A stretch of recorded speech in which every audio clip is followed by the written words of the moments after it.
اللہ رب العالمین کا بے شکر احسان اور کرم ہے کہ اللہ تعالیٰ نے ہم سب کو ایک عظیم نعمت ایمان سے نوازا، اور مزید کرم یہ ہوا کہ دین کی محنت کی توفیق عطا فرمائی، اپنے احکامات پر عمل کرنے کی توفیق عطا فرمائی۔ کہ ایک مرتبہ ہمارا وقت لگ رہا تھا تو ایک ساتھی، پورے علاقے کے ساتھی تھے، پورے یو پی کے ذمہ دار یعنی کریم وہاں پہ موجود تھی، تو ایک امیر صاحب بتانے لگے، کہنے لگے ہمارے ساتھ میں ایک لڑکا تھا، تو اس کی شکل یہ تھی کہ اتنا محنتی اور اتنا فکر کرنے والا دین کے لیے اور کڑھن رکھنے والا کہ ہر وقت جو ہے وہ فکروں میں لگا رہتا تھا اور اللہ کے راستے میں باقاعدگی سے وقت لگتا تھا، لیکن اچانک پتہ نہیں کیا ہوا کہ اس کے حالات میں پلٹا کھایا، اور پھر ایک دن وہ آیا میرے پاس اور روتا ہوا بولا کہ اللہ تعالیٰ سے دعا کر دیجئے اللہ مجھے 2 رکعت نماز کی توفیق عطا فرما دے۔ تو کب کیا حالات آ جائیں ہمیں ہر وقت ڈرتے رہنا ہے۔ اللہ رب العالمین نے یہ جو ایمان دیا ہے یہ ایمان بہت بڑی نعمت ہے، اور یہ جو اللہ تعالیٰ کے احکامات کو ادا کرنے کے لیے ہم لوگ مسجد میں آ جاتے ہیں، یہ بہت بڑا اللہ کا احسان ہے ہم پہ۔ یہ نہ سمجھے کہ ہم اپنی فکر سے آ جاتے ہیں، یہ بے شک اللہ کی توفیق سے ہی آتے ہیں۔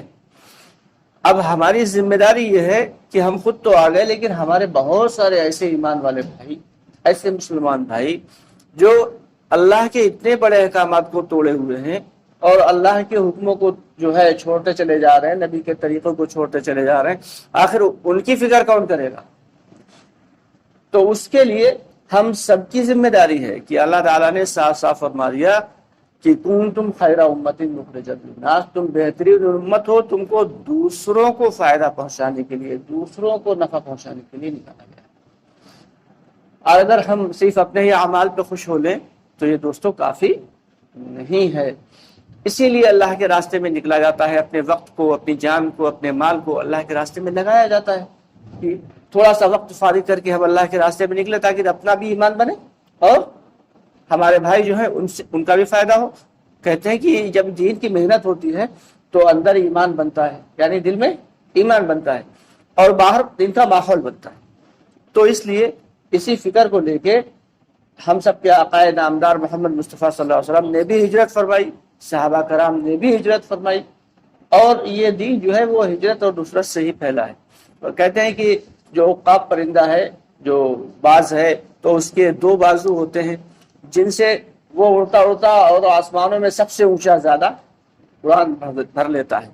لیکن اگر اس کا ایک بازو زخمی ہو جائے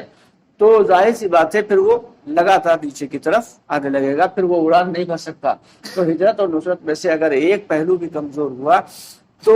دین کی محنت جو ہے وہ باقاعدگی سے نہیں ہو پائے گی۔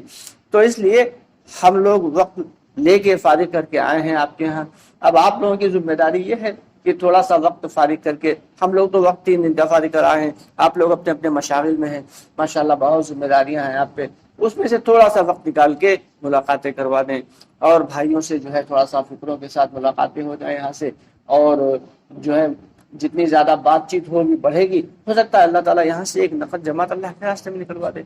تو اس کے لیے بتائیں کون کون ساتھی محنت کرانے کے لیے تیار ہے؟ اللہ بہت قبول فرمائے۔ گش وغیرہ عصر میں ہوگا انشاءاللہ، تو عصر میں گش میں سب لوگ ساتھ دیں گے انشاءاللہ۔ اللہ تعالیٰ ہم سب کو باقاعدگی سے دین کی محنت کرنے کی اور اس پر جمنے کی توفیق عطا فرمائے۔